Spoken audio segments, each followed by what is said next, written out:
হেই বন্ধুরা, আজ আমি নিয়ে এসেছি 2024 সালে মুক্তি পাওয়া ভারতীয় হিন্দি হরর কমেডি সিনেমা ভুল ভুলাইয়া 3 নিয়ে। মঞ্জুলিকাকে কেন্দ্র করে ঘুরতে থাকা সিনেমার গল্পটি বেশ কনফিউজিং। এই জন্য আমি এই ভিডিওতে ভুল ভুলাইয়া 3 মুভিকে শর্টে এক্সপ্লেন করব।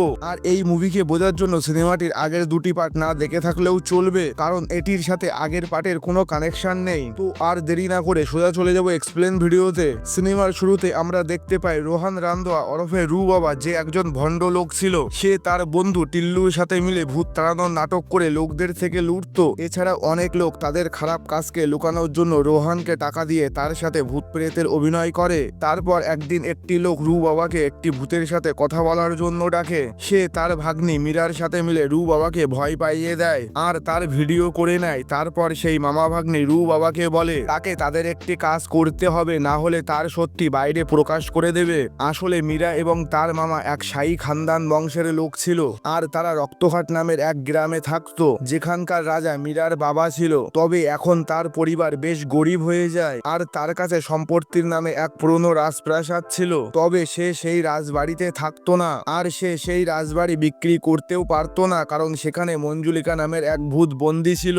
মীরার বাড়ির লোক তাদের গরিব অবস্থা থেকে মুক্তি পাওয়ার জন্য এই রাজবাড়িকে বিক্রি করতে চাইতো। তবে মঞ্জুলিকার জন্য কেউ সেই রাজবাড়িকে কিনতে চাইতো না, এই জন্য তারা সেই ভূতনিকে তাড়াতে চাইতো। তবে মীরা এবং তার মামার এইসব ভূত প্রেতে বিশ্বাস ছিল না। তারা শুধু তাদের পরিবারের লোকেদের জন্য মঞ্জুলিকাকে তাড়ানোর নাটক করতে চায়, আর এই কাজের জন্য তারা রোহানকে নিয়ে আসে দুটি কারণের জন্য। প্রথম, সে ভূতের নাটক করার একজন এক্সপার্ট ছিল। দ্বিতীয়, সে সেই রাজ পরিবারের এক পূর্বপুরুষের মতো দেখতে ছিল। তারপর মীরা এবং তার মামা রোহানকে বলে যদি সে তাদের এই কাজ করে দেয় তাহলে তারা তাকে 1 কোটি টাকা দেবে। এই জন্য রোহান এই কাজ করতে রাজি হয়ে যায়, আর সে তাদের সাথে রক্তঘাট চলে যায়। রোহানকে দেখে সেই পরিবার আবার সেই রাজপ্রাসাদে থাকতে চলে যায়। তারপর মীরা রোহানকে সেই রাজ পরিবারের রাজপুরোহিতের সাথে দেখা করায়। সে বলে তার পূর্বপুরুষ বহু বছর ধরে এই পরিবারে পুজো করে আসছে, আর তারা এক ভবিষ্যবাণী করে যে এই রাজ পরিবারের কেউ পুনর্জন্ম নেবে এবং সে মঞ্জুলিকার ভূতকে শেষ করবে। রোহান সেই রাজ পরিবারের এক পুরনো রাজকুমার দেবেন্দ্রনাথের মতো দেখতে ছিল, এই জন্য এই কাজ করতে তাকে নিয়ে আসা হয়। তারপর সেই পুরোহিত সেই রাজপরিবারের পুরো ইতিহাস বলে। 200 বছর আগে মানে 1824 সালে রক্তঘাটের রাজার একটি মেয়ে ছিল যার নাম মঞ্জুলিকা, যে নাচ গান এবং যুদ্ধে পারদর্শী ছিল, আর সে তার বাবার জায়গা নিতে চাইতো। তবে মহারাজ তার রাজগদি কোনো মেয়েকে দিতে চাইতো না, তার একটি ছেলের দরকার ছিল, যার জন্য সে এক দাসীর সাথে মিলন করে আর একটি ছেলের জন্ম হয় যার নাম দেবেন্দ্রনাথ। তখন থেকেই মঞ্জুলিকা তার সৎ ভাইকে সহ্য করতে পারতো না, আর পরে যখন মহারাজ তার রাজগদি দেবেন্দ্রনাথকে দেয় তখন মঞ্জুলিকা রেগে তার ভাইকে মেরে ফেলে। এই জন্য মহারাজ মঞ্জুলিকাকে জীবন্ত জ্বালিয়ে দেয়। তারপর মঞ্জুলিকার আত্মা তার বাবা এবং আরো অনেক লোককে মেরে ফেলে। এরপর কয়েকজন পণ্ডিত মিলে মঞ্জুলিকার আত্মা একটি ঘরে বন্দি করে দেয়। তবে তাদের এই ভয় ছিল যে সে এই ঘর থেকে মুক্তি হয়ে সবাইকে ডিস্টার্ব করতে পারে।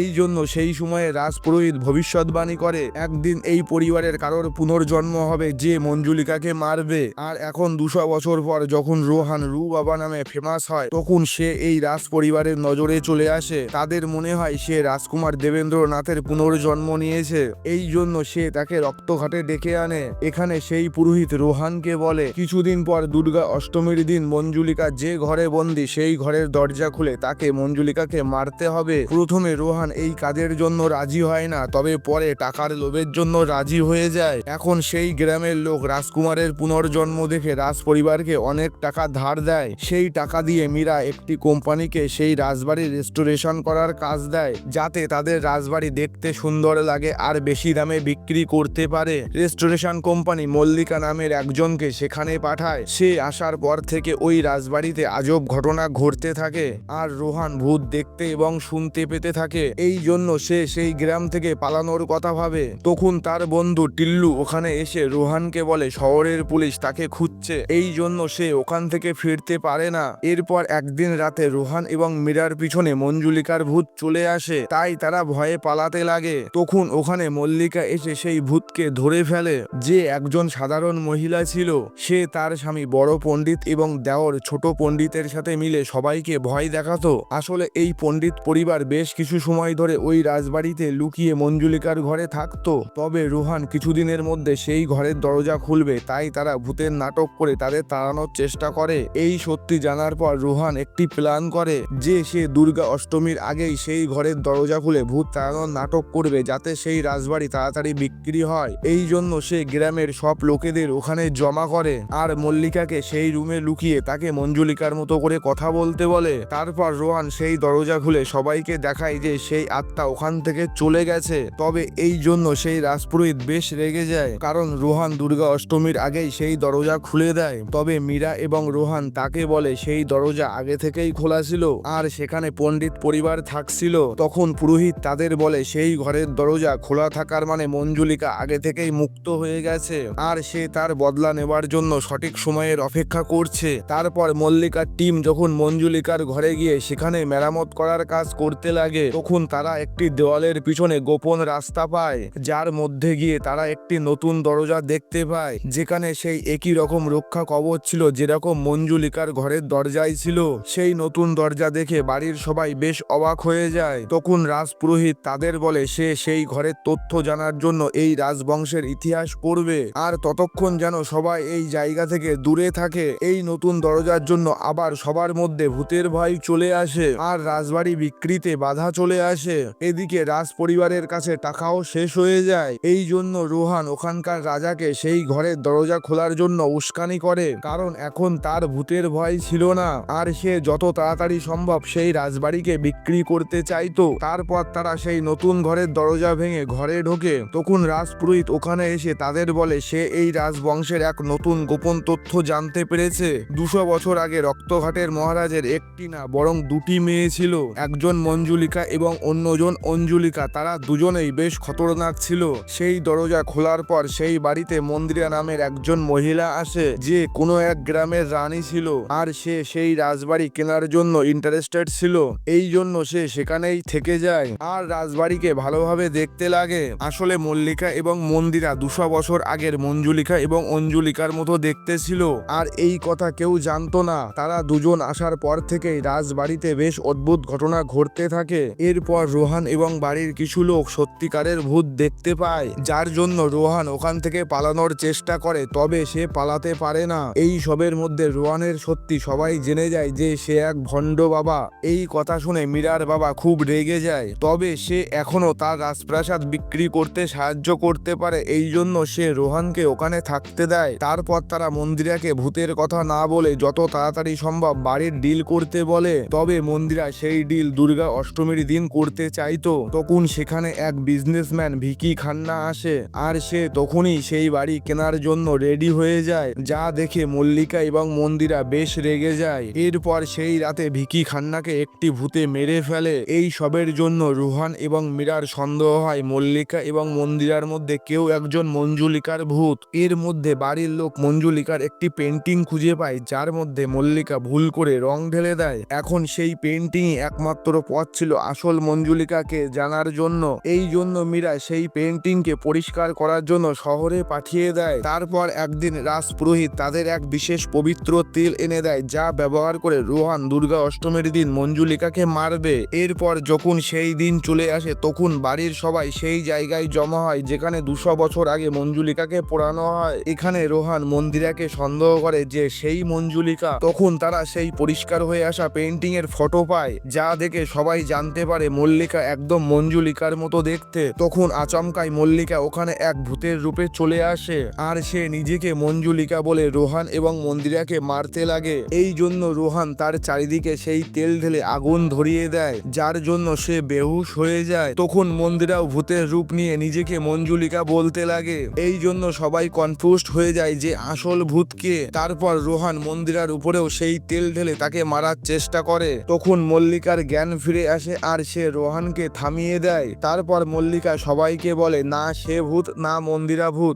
আসলে মল্লিকা এবং মন্দিরা দুজনেই মঞ্জুলিকা এবং অঞ্জুলিকার পুনর্জন্ম ছিল আর এখন তার সব মনে পড়ে যায়। এই জন্য সে জেনে যায় আসল ভূত কে। সেই আত্মা আসলে রাজকুমার দেবেন্দ্রনাথের ছিল, যে এখন সবার সামনে চলে আসে। তার ভূত হওয়ার কারণ ছিল 200 বছর আগে যখন মহারাজ তার দক্ষ মেয়েদের বাদ দিয়ে একজন দাসীর ছেলেকে তার রাজগদি দেয়, তখন মঞ্জুলিকা এবং অঞ্জুলিকা খুব রেগে যায়। তাই তারা তাদের সৎ ভাইকে মারার সিদ্ধান্ত করে। তারপর তারা দুজন যখন দেবেন্দ্রনাথকে মারার জন্য তার ঘরে যায় তখন তার হাবভাব দেখে তারা বুঝতে পারে সে একজন অক্ষম পুরুষ যার নাচ গানের প্রতি খুব শখ ছিল আর রাজগদির উপরও কোনো লোভ ছিল না। তখন তারা দুই বোন তাদের ভাইকে মারার কথা না ভেবে তার সাথে একটি চাল চালে। তারা দেবেন্দ্রনাথকে একা একা নাচাতে লাগে আর মঞ্জুলিকা এই কথা তার বাবাকে বলে দেয়। আর যখন মহারাজ তার ছেলের এমন রূপ দেখে তখন মহারাজ তাকে মৃত্যুর সাজা শোনায়। তবে মহারাজ তার মেয়েদের উপরও খুব রেগে যায়, কারণ তারা দুজন সবার সামনে তাদের ভাই এবং বাবাকে তামাশা বানায়।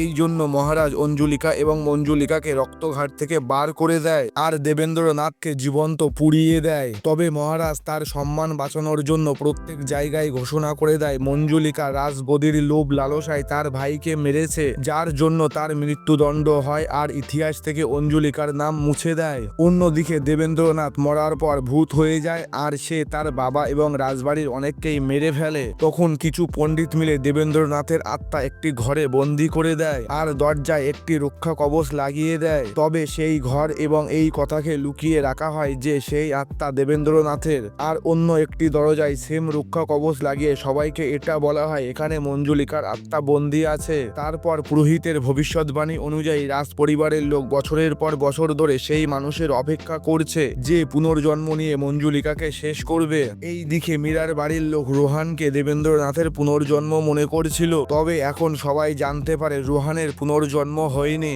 বরং মল্লিকা এবং মন্দিরার পুনর্জন্ম হয়েছে, যাদের থেকে দেবেন্দ্রনাথের আত্মা বদলা নিতে চায়। তবে সে তাদের সরাসরি মারে না, বরং সে এমন অনেক কাজ করে যাতে সবাই মনে করতে লাগে মল্লিকা এবং মন্দিরা সেই ভূত, যাতে তারা তাদের দুজনকে পুড়িয়ে মেরে ফেলে। তবে এখন সব সত্যি সামনে চলে আসে, তাই দেবেন্দ্রনাথ তার বোনেদের সাথে পুরো রাজ পরিবারকে মারার সিদ্ধান্ত করে। তারপর রাজপুরোহিত মল্লিকা এবং মন্দিরাকে তাকে মারতে বলে, কারণ তাদের জন্ম এই কাজের জন্য হয়েছে। তবে এখন মল্লিকা মানে মঞ্জুলিকা এবং মন্দিরা মানে অঞ্জুলিকা বুঝতে পারে তারা দুজন তার ভাইয়ের সাথে খুব খারাপ কাজ করেছে। এই জন্য তারা তাকে মারার বদলে তার কাছে ক্ষমা চায়। এই জন্য দেবেন্দ্রনাথ শান্তি পায় আর তার আত্মার মুক্তি হয়। তখন পুরোহিত সবাইকে বলে সেই ভবিষ্যৎবাণী যেখানে বলেছিল রাজ পরিবারের কেউ পুনর্জন্ম নিয়ে সেই ভূতের শেষ করবে, তার আসল মানে ছিল দেবেন্দ্রনাথের আত্মার মুক্তি দেওয়া। আর এই কাজ মঞ্জুলিকা এবং অঞ্জুলিকার পুনর্জন্ম তার ভাইয়ের কাছে ক্ষমা চেয়ে পুরো করে।